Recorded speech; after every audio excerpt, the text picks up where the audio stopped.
So this is the interface we are going to be working with.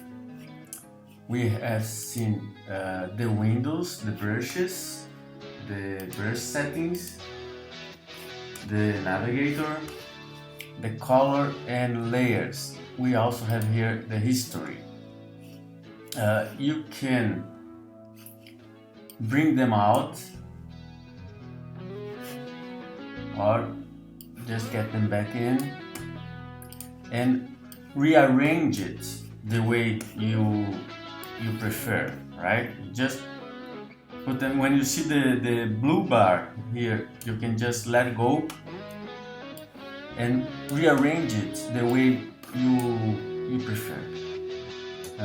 Alright, so you just see, when you see at the blue bar where you want to put it, you just release the mouse and it's going to be that.